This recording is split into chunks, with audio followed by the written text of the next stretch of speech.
So the US military called off Project Freedom, the Freedom Escort operation, after just a day and a half. What exactly was the reason for this?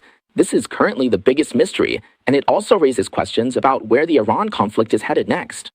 Also, the United Nations might shut down. Really? In 2 months, it could close its doors. Regardless of if it happens, the key is, why is there a financial crisis facing the UN? This is a key topic that Fang Wei is bringing to you for in-depth discussion today. And then there's also what Rubio said the other day when he was filling in as the White House spokesperson. To say it shocked everyone would be an understatement. It really stunned people everywhere.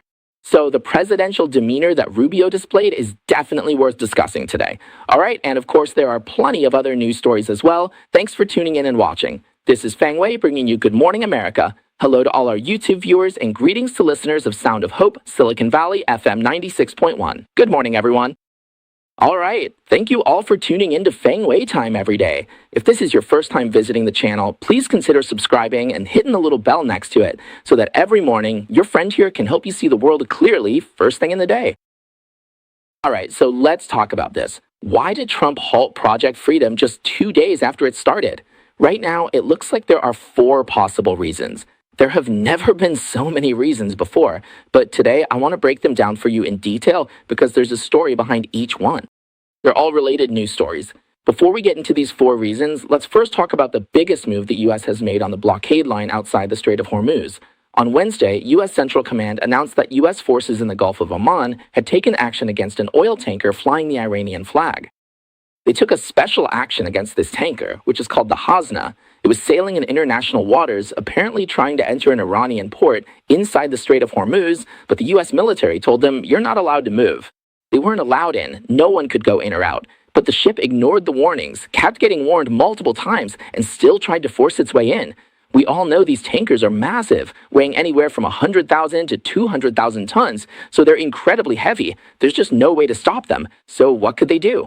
So the U.S. military deployed an F-18 Hornet fighter jet from the USS Abraham Lincoln, a Nimitz-class aircraft carrier, and used the jet's 20mm cannon to keep firing until they shot off the ship's rudder.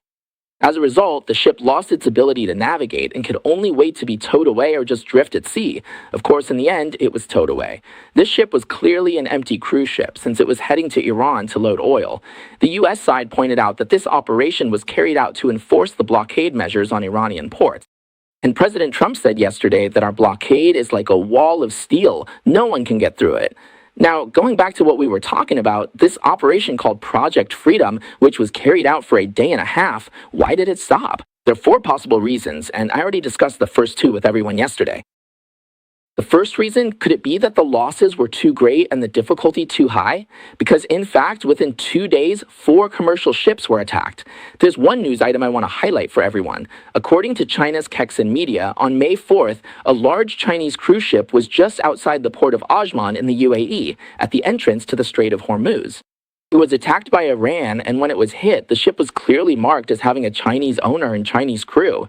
The crew kept shouting, saying, we are a Chinese-owned ship with a Chinese crew, but it was useless. They still got attacked.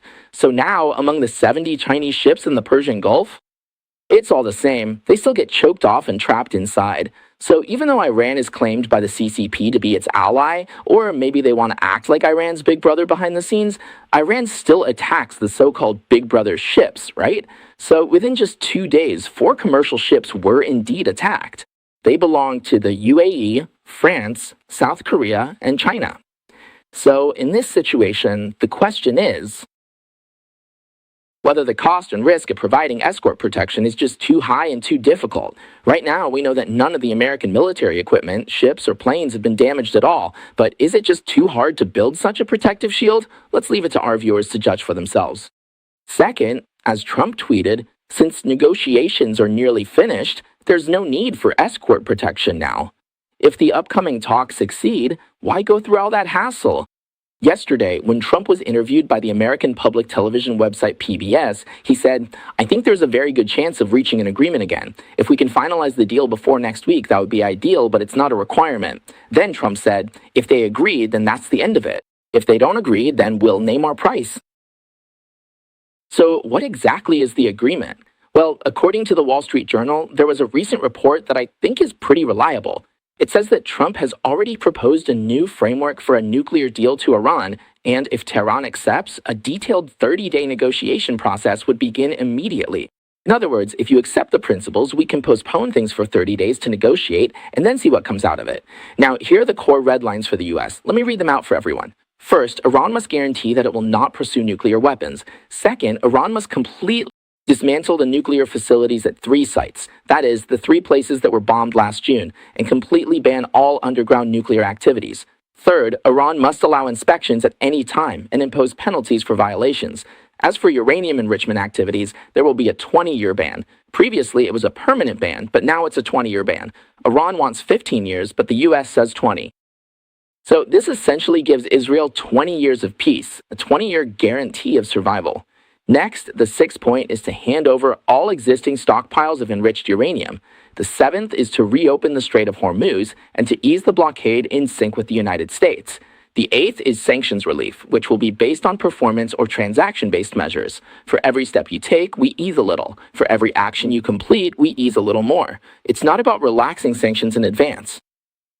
So basically, I think this is very realistic.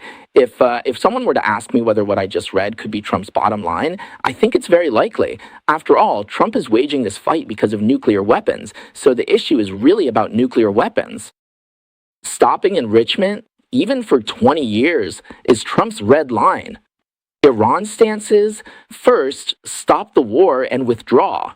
Second, remove all U.S. bases from the Middle East. Third, promise never to attack Iran again. Fourth, pay reparations. As for the 5th point, the issue of nuclear weapons, we'll talk about that later. So this is the gap between the 2 sides. There's just no way to reconcile these differences. They're worlds apart. That's why I really don't think there's much hope for reaching an agreement here. The gap is just too big. Even if they really do want to negotiate, I think it's just a stalling tactic by Iran. But anyway, this is the 2nd version for now. The 3rd version is actually pretty interesting. This one comes from NBC in the US, the national broadcasting company. So what does their version say? It says that Saudi Arabia, or as Taiwan calls it, Saudi Arabia, refused to let the US use its bases and airspace in Saudi Arabia for Operation Project Freedom, which led Trump to temporarily halt the operation. So what does that mean? He said the Trump administration made a hasty decision without informing the Gulf countries, including Saudi Arabia. So Saudi Arabia was really unhappy and told the US military that the American Air Force base in Saudi Arabia couldn't be used, and US planes couldn't fly through Saudi airspace. Then he said Trump spoke with the Saudi Crown Prince, MBS, Mohammed bin Salman, but the call didn't resolve anything. So they had no choice but to stop, because the US escort planes needed somewhere to land and take off, right? So the Pentagon was actively coordinating more ships to get ready to pass through the strait just yesterday and the day before. But right at that moment, the whole thing was suddenly called off because Saudi Arabia wouldn't cooperate. But since this lack of cooperation isn't really something you can tell outsiders about, right? So they had to come up with an excuse to stop and say, oh, we're going to negotiate, so let's pause for a bit. This is the 3rd possible reason. The 4th comes from a social media commentator, Professor Zhang Ping, a Chinese scholar currently living in Israel. This is his version. He said that, of course, Saudi Arabia knew about this in advance and actually found out half a day ahead of time. Then, Saudi airspace and facilities were also prepared, and the Gulf countries themselves had no objections, since, after all, this was a humanitarian effort, right? This included lifting the blockade on cruise ships in the Persian Gulf, including Saudi Arabia's own cruise ships. But he said that afterwards, the Gulf countries realized that the real US policy was that if Iran used ballistic missiles, cruise missiles, or drones to attack the Gulf countries, the US would not retaliate, because Trump was busy pursuing the deal. The Gulf countries already expected retaliation, because this is Iran we're talking about. But shockingly, after they were attacked, the US didn't respond. The US didn't react, viewing it as just a minor incident. Don't escalate the situation. So for the Gulf countries, he said this was simply unacceptable. It's like during the process of Project Freedom, the Gulf countries themselves are being used as punching bags, getting hit by Iran, while the US is the one leading the negotiations. The US gets to negotiate, while they themselves are just the punching bags. So does that make sense? It does to some extent. Why? Because it's true. Israel's international TV station just reported that Saudi Arabia has clearly stated it will not provide military bases to the U.S. unless the U.S. gives Saudi Arabia more protection. So it actually does make sense, right? But I also think it doesn't quite make sense. Why? Because why doesn't Saudi Arabia retaliate on its own? Y'all know, I'm not just casually asking this question. This is actually a very sharp issue in the Middle East right now. Why did the UAE recently withdraw from OPEC and even claim to freeze its membership in the Organization of Islamic Cooperation? What this means is that the next step is, I'm going to withdraw. Even from the Organization of Islamic Cooperation, I'm going to pull out of this alliance of Islamic countries. Why? It's because all these organizations are led by Saudi Arabia. The UAE says that under Iran's attacks on us, these organizations led by Saudi Arabia have responded weakly to Iran, showing no leadership and no ability to protect us. And then they want to restrict our oil production, basically asking us to accept limitations without any benefits. So why should I keep playing along with you? That's why I quit the group. To put it plainly, the UAE left the group for this reason. Because the Gulf countries themselves have no ability to fight back. No, how should I put it? No tough stance at all. They just keep taking hits and don't even dare to strike back. So the Gulf countries are afraid of Iran. Well, if you're afraid of Iran, do you even dare to take Iran down? Of course, it's understandable that you usually don't dare to take down Iran, right? Because the maritime countries are the biggest. That's just how it is. Iran is the biggest military power in the region, but now Iran has provoked the United States and Israel, two military powers that are 10 or even 100 times stronger than Iran, to fight against it. This is a once-in-a-lifetime opportunity for the Gulf countries. So you're still not going to make a move? Now the U.S. is carrying out humanitarian escort missions, and you want the U.S. to fight back for you? Then why don't you answer the next question yourself? You don't even respond, you don't defend yourself, and yet you expect others to protect you. And you say it so confidently. Does that really make sense? All in all, it's hard to justify, in my opinion. But honestly, this is what everyone is speculating about right now. Because after just a day and a half, you stopped everything. If you were gonna call it off, why not wait a week or so? Stopping after just a day and a half is really, really bizarre. So that's the current situation. So what exactly is going on? We really don't know. Well, of course, if what Professor Zhangping said about Saudi Arabia is actually true, if that's really the case, then the US could just say, sorry, I'm backing out, I'm not going to do this good deed anymore. So the Gulf's oil will keep being held up. And as for Saudi Arabia, over in the Red Sea, they really do have the capacity to export 7 million barrels of crude oil per day. But with 13 million barrels overseas daily, what's the plan? If you want to take a loss, the US won't object. Block the strait? No objections here. It doesn't affect me. So which of these 4 reasons is most likely? Let's vote. Which has the highest probability? Honestly, I'm not sure. I just feel the first reason, high costs, isn't that likely. I doubt the probability is high, but Saudi Arabia has objections. They made this clear to I-24 News, Israel's international channel. That station is quite reputable and doesn't just make things up. So it's certain that Saudi Arabia has objections, but as for what's really going on, well, everyone can take a guess. I can't say for sure either. All in all, this situation is really quite mysterious. But anyway, let me add one more comment from Fang Wei. Let me just say a bit more. In Iran, it's really not easy for the war to end, because as you can see from the earlier Wall Street report, the core of the US conditions is nuclear weapons. The main reason the US is getting involved is nuclear weapons. But nuclear weapons are Iran's lifeline. They're the biggest trump card the Iranian regime believes allows them to stand on equal footing with the West. They are unwilling to give them up, no matter what. They just won't let them go. So in this situation, Trump can rely on talking. But will he ultimately get Iran to give up? I think the chances are very slim. I don't know what you think, but I feel it's unlikely. So if you ask me, the real way to solve the Iran issue, personally, and I've always said this, President Trump himself is not an authoritarian dictator. It's hard for him to guess what goes on in the mind of an authoritarian dictator, so he can only learn from reality. But I think, for many of us viewers, we come from countries ruled by authoritarian dictatorships, so we know what really drives a dictator at their core. If it were up to me, I would keep bombing until Iran was flattened, and then I would persuade the Gulf countries to send in troops. I would also support domestic forces like Prince Pahlavi and other grassroots movements. In short, when it comes to evil, you have to root it out completely. In my opinion, rooting out evil is essential. It's very difficult to appease them. Alright, so I mentioned 4 possible scenarios. First, Project Freedom might suffer too many losses. Second, if negotiations are already working, then why go through all this trouble? Third, Saudi Arabia isn't cooperating. Maybe they weren't informed, which led to their lack of cooperation. And fourth, they did notify Saudi Arabia, but Saudi Arabia felt that the US wasn't protecting them. Out of these 4 versions, which one do you think is closest to the truth? Just pick 1, 2, 3, or 4. You can leave a comment and let me know. I'll read every single one, okay? Alright, next let's talk about the UN Secretary General Antonio Guterres. Actually, as early as the end of January, he sent a letter to the ambassadors of all 193 UN member states warning that the United Nations is facing an imminent financial collapse and that the situation is more serious than any previous crisis. It's possible that by July 2026, the United Nations will have run out of all its funds. So why has this situation come about? It's because multiple member states have been behind on their dues for a long time. The United States is the biggest debtor. In January, it owed $2.2 billion. So why is this news from 3 months ago? Why is it suddenly blowing up online now? Well, first of all, it's because a lot of people have been frowning at the United Nations over the Iran war, saying the UN is basically a joke. Why is the United Nations a joke? I'll talk about that in a bit.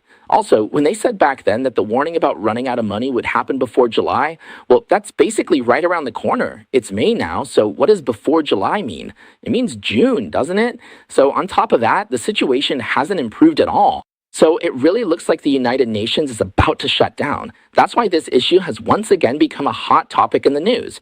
Now, as for President Trump, why hasn't he paid the $2.2 billion owed to the United Nations? Because President Trump thinks the UN is ineffective and wasteful. So that's why. If you don't make reforms, Trump isn't willing to give any more money. So up to now, he hasn't budged or loosened his grip. He hasn't opened his wallet. As everyone knows, when the United Nations was first established, the United States took the lead in founding it. And in the very first year, the US contributed 40% of the funding. Later, that percentage gradually decreased, and by 2022, it had dropped to today's 22%. How did that happen? The US government fought for it. The reason is that the share the US was paying was just way too high and unfair, as countries around the world became more prosperous again. So why did the US have to pay so much money? The most recent situation was in 2001 with what's called the Helms-Biden Agreement. That's Biden from the Democratic Party and Helms from the Republican Party. These 2 heavyweight senators passed a U.S. law in 2001, which set a cap on the U.S. contribution to the United Nations at 22% of the UN's budget. From then on, this became the rule for the United Nations. Since then, no country can contribute more than 22%.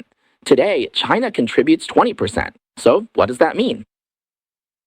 The problem is, the United Nations now currently owes several billion US dollars.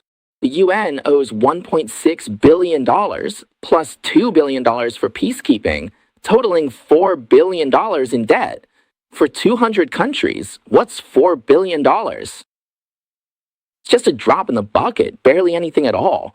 So why is it that $4 billion is enough to bring everything to a halt, to the point where the UN might have to shut down? How did something like this even happen? There are plenty of wealthy people in rich countries in the world today. When Trump wanted to build a White House, just the East Wing alone, if Trump went out and raised money from the public, he could get $400 million just like that. So why is it that the UN can't come up with $4 billion? Why won't anyone pay? It's because those who pay don't get any more power in return. So the United Nations is a typical example of what you call a mismatch between responsibility and authority. What does that mean? It means that even if you contribute more money, you don't get more voting rights. So why would you want to do this? What's the point? You'd just be a sucker, right? Let me mention what Secretary General Guterres said. He said there are 2 solutions. Either all member states pay their dues in full and on time, or we fundamentally change our financial rules. Otherwise, there's no way to avoid the financial collapse of the United Nations that we just talked about.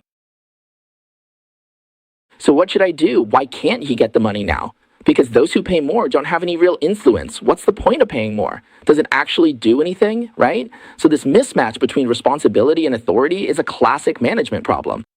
To align responsibility and authority, I suggest two things for the UN. First, either big donors get more say, or those with more say pay more. Since the US pays the most, it should have the biggest voice. Who has the most say? Currently, the CCP calls the shots at the UN. Why don't they pay up and save the day? By buying off countries across the global south, the CCP secured the most UN votes and the longest tenure on the Human Rights Council. This even includes Iran, which has carried out mass killings of civilians. They were still doing this in January of this year. This year, there have already been two UN jokes. First, in February, Iran was elected vice chair of the United Nations Commission for Social Development. And second, in April, they were once again elected to a UN human rights leadership position. They became members of the UN committees on women's rights, disarmament, and counterterrorism coordination. This is basically a slap in the face to the United Nations. Now, you might ask, how did they get into these two committees? How did they get elected vice chair? It's very simple. Let me give you a second example. The so-called Program and Coordination Committee of the United Nations, this committee is under the United Nations Economic and Social Council. Its members are decided by a vote. The council has 54 member countries. So back in April, the Asia-Pacific group within the council officially nominated Iran to fill one of the vacant seats. So who opposed it? Was there anyone against it? Yes, the United States opposed it. And who else opposed it? No one else. Only the United States was against it. Then all 12 Western countries from Europe and Australia were present. So it passed, you see?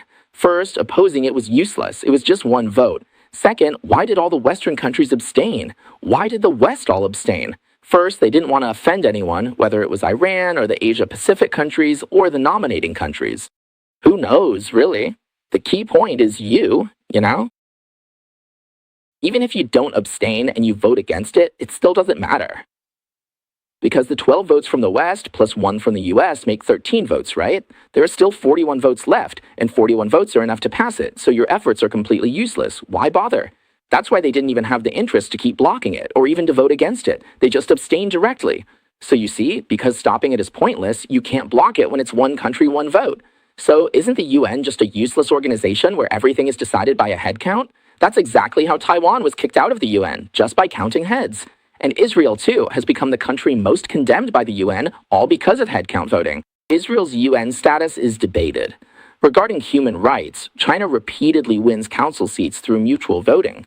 Even Iran and Saudi Arabia get elected, since the Human Rights Committee relies on a one-country, one-vote system. So in the UN, the Chinese Communist Party is the best at rallying votes. In fact, it's the biggest power in the United Nations. Shouldn't it take on responsibilities that match its influence? Shouldn't it be paying up to help save the UN from financial collapse? Because owing $4 billion isn't really that much, right? The Chinese Communist Party definitely has enough money to cover that amount, so why don't they? The key question is, why don't they step in? Why aren't they helping out, leaving Guterres practically begging for help? Because if they covered it, everyone would realize the United Nations is a complete sham. So they still need money, and they still need the US to provide it. Even though they don't want the US to have influence, they still need the US to save face. That way, other countries might be willing to chip in, but really it's the US that ends up paying. Other presidents might play along with them, but Trump won't. President Trump won't pay. So instead of Guterres going to all that trouble, writing letters to the ambassadors of all 193 member states, really, he just needs to write one pleading letter to Xi Jinping. Just 2 sentences. The United Nations basically exists for your family. Just go ahead and pay the money, all right? Does everyone agree? That's my opinion. My view is a bit blunt. Not sure if everyone agrees. Anyway, Iran got into the UN Human Rights Council, and on a lot of maps, well, it's not like they haven't joined the United Nations. The committee I mentioned earlier, that's the one I'm talking about. It's called the Program and Coordination Committee, but it also deals with human rights. That's the situation. So a lot of people have no idea about this, right? Because mainstream media doesn't report on it at all. So if you think today's episode is worth more people seeing, this is the truth about the United Nations, please share it. Send it to friends around you who care about the world and let more people know what's really happening out there. All right, the next piece of news is a small one, but it could have a big impact in the future. Let me tell you, the FBI carried out a raid this morning on the acting president of the Virginia State Senate named L. Louise Lucas. He's a member of the Democratic Party. The FBI raided his office in the Portsmouth district and a marijuana retail store. The staff in his office building were ordered by the FBI to leave, and agents did not allow anyone to re-enter during the search. Everyone saw agents carrying boxes out of the building, one by one. Next to the office is a marijuana retail store called Cannabis Outlet. They have a close relationship with Lucas because he strongly supports marijuana legalization. So this store sells marijuana and related industrial hemp products. When the SWAT team arrived on the scene with guns, they ordered everyone in the store to raise their hands and leave. At least 3 people were arrested, handcuffed, and taken into custody. While the search operation was underway, Lucas happened to return. He said, "I have no idea what they're doing. I have no clue why the FBI agents are here." Lucas has been serving as a Virginia state senator since 1992, which makes it 34 years now. He is one of the most powerful Democratic leaders in the state Senate. He currently serves as the interim president of the state Senate and has also long held the position of chair of the Appropriations Committee, giving him significant influence over finances and the budget. He is also closely associated with the new governor, Spanberger, who is the one that replaced Young Jing. Yes, that Young Jing. His successor, who has already won the election, is now the governor. He is an important ally of his, so this incident is also expected to further drag down the poll numbers of Governor Spanberger, whose approval has already been steadily declining. Will be under even greater political pressure. But right now, although this incident has happened and caused quite a stir, we still don't know the reason behind it. So moving forward, I'll keep you updated as the situation develops. For those of you who are new here and want to follow my ongoing coverage of news events, please remember to subscribe to this channel. Subscribe and make sure you don't miss notifications for this program because honestly, I'm one of the few who really focuses on American topics as well as China-US topics related to the US on this channel. So please go ahead and subscribe. I believe it will be worthwhile for you.